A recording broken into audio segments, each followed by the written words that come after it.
Hello, this is RV Vagabond Jerry, and today I'm in Huntsville, Texas. And whenever a Texan hears the word Huntsville, the only thing that really comes to mind is the Texas State Prison that they have here. They also have this Texas Prison Museum, which I'm going to go through now. And if you wait till the end of this video, I'm going to play about a 4.5-minute video that they show you when you get inside. Hope you enjoy it.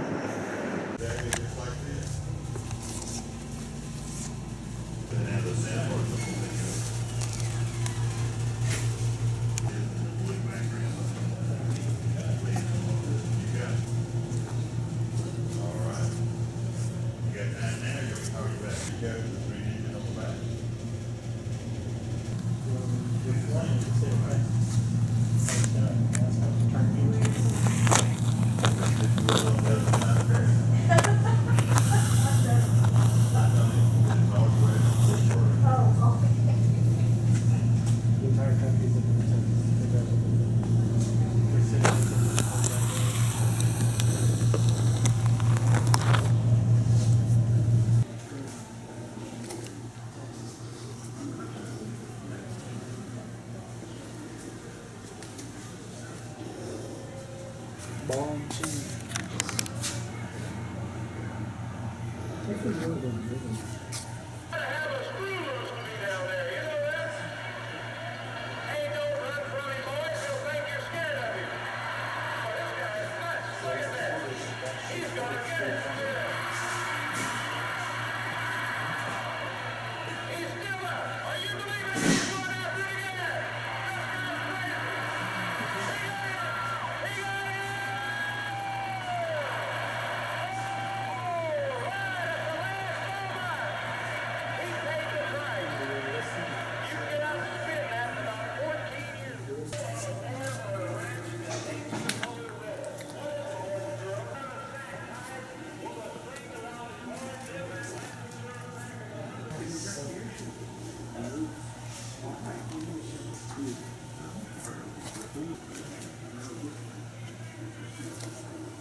Whatever, like it's like, and the next guy said, he calls out his name. Check out this Texas Monopoly. Go to SAG. Yeah, it's good.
Do you see this?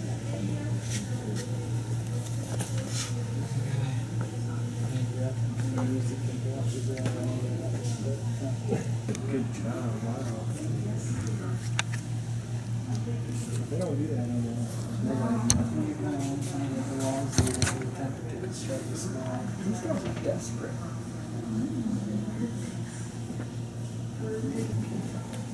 I don't know if they have any wire back there.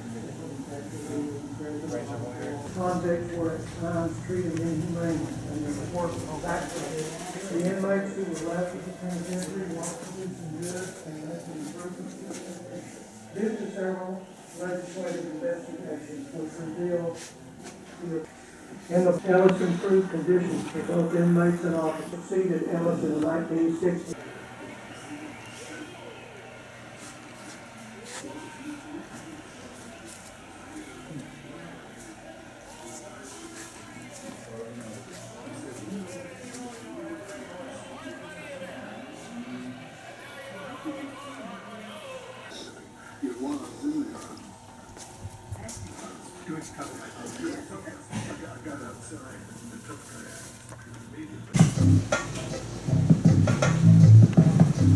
About 500,000 people are involved in the criminal justice system in Texas, either in prison or on parole or under community supervision. So that's about 1 in every 50 Texans. The prison system has grown to over 100 prisons scattered all throughout the state. These facilities are modern and clean with a variety of programs to help inmates improve themselves. But it wasn't always that way. The prison system began as the Texas State Penitentiary in Huntsville, in what is widely known today as the Walls Unit. The prison system's first inmate arrived at the Walls in 1849. He was a horse thief out of Fayette County. After the Civil War, the prison system became overcrowded and became a financial burden to the state. To fix this, the state entered into lease agreements beginning in 1867 with private businesses such as farms, railroads, and mines using convict labor. Leased convicts were at times treated inhumanely, and their work was backbreaking. The inmates who were left at the penitentiary worked producing goods and making improvements to the penitentiary. Due to several legislative investigations which revealed the abuse of the inmates in the lease system, the state stopped the lease system in 1910 and took back over the prison system. In the process, they bought huge acreages of land and fertile soil south of Houston and began massive farming and ranching. And the prisoners worked from sunup to sundown in what they call can to can. Some progress was made under the leadership of Lee Simmons in the 1930s. For instance, living conditions for both inmates and guards improved. However, Simmons' most memorable accomplishment was the creation of the Texas Prison Rodeo in 1931, which lasted until 1986. Although the prison system made progress, it was still lagging in the treatment of prisoners and in mechanized farming. And in 1948, Governor Buford Jester hired O.B. Ellis to correct the situation. Throughout the 1950s, Ellis improved conditions for both inmates and officers. He purchased modern farm equipment, which mechanized the farming system. Dr. George Vito succeeded Ellis in the 1960s and continued with the programs that Ellis had started. Vito expanded the prison system's industrial operations, but his main achievement was in the establishment of the Wyndham School District to educate inmates both in literacy and vocational education.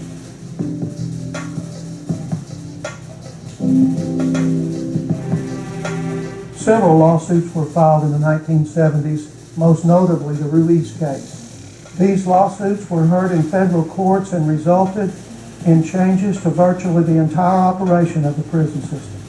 The state's population grew rapidly in the 1980s, and so did the population of the prison system. This caused a backlog of inmates in the county jails that should be in the prison systems. The situation grew critical, and the county sued the state for housing state inmates. The voters approved a $2 billion bond, and massive prison construction began, resulting in 150,000 prison beds. An inmate's day begins early with a wake-up call at 4 a.m. Breakfast and work soon come. There is no privacy in the living areas, and there is no air conditioning.